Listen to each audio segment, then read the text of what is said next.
The Lands and Natural Resources Minister was accompanied on the tour of the Western region by the Parliamentary Select Committee on Lands and other sector heads.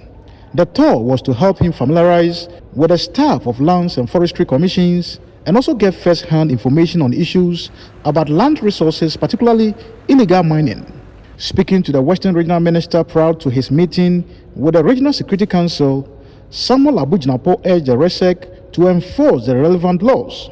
Whatever we do at the Ministry of Lands and Natural Resources remains at the level of policy, at the level of reforms, at the level of directives, but the implementation and or enforcement, particularly the enforcement of the laws, the rules, the directives and regulations relating to the utilization of the lands and natural resources of our country, I've already put it formally to you as Regional Minister, continues to be the mandate of the national security architecture, with the Regional Security Council being at the forefront of the execution of that mandate. I've said it, I want to reiterate it and repeat it. Whether a mining scheme is legal or illegal, that is the Minerals Commission's responsibility to determine. But having made that determination, to close down a mining scheme or not to close down a mining scheme remains the work of the Regional Security Council. Addressing the media after meeting the Western Regional Security Council in Sekondi, the Lands Minister denied allegations that the government has granted exploration permits for some activities in and around the Mole National Park. He promised further clarity on the status of some excavators in his possession. We will give you a comprehensive update on the issues of excavators in due course. But always remember that there's a whole law with provisions in the law relating to how equipment which are seized, equipment which are used for illegal small-scale mining and which are seized, how they should be dealt with. The law is very elaborate and the law is very clear on that. I intend as minister to be religious in enforcing the law. And so the law relating to the use of equipment for illegal small-scale mining will be enforced to the letter. On my inheritance in relation to excavators, at the right time, I will have an opportunity to update the country fully.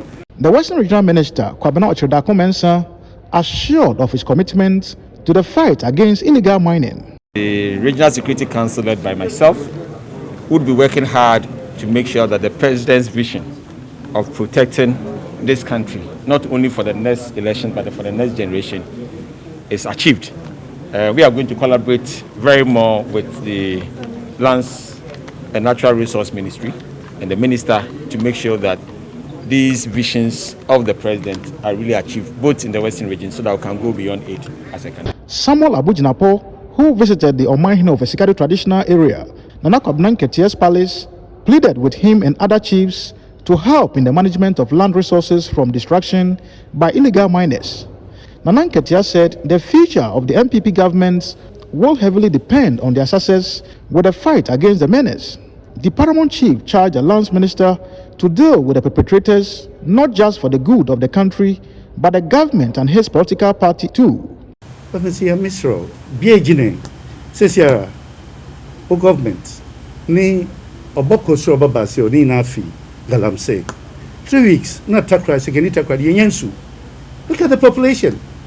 Number from Maya, ha, one of them. I mean, me can promise bear borehole. And then answer the Mayan Kufu bear was on a bear borehole amo.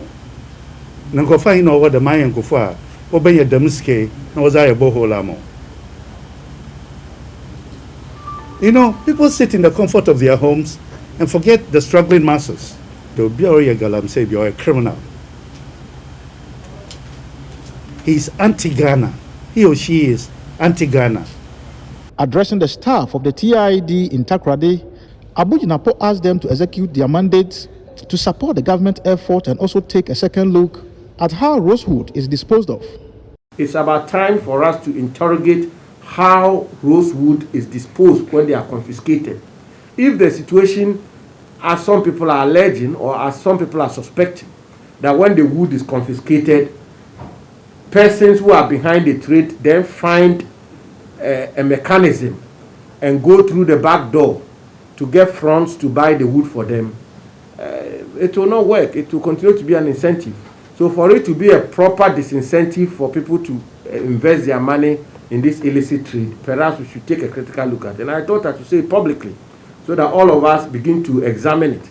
So in the shortest possible time, we can either review the policy, or if it requires us to go to Parliament to amend the law.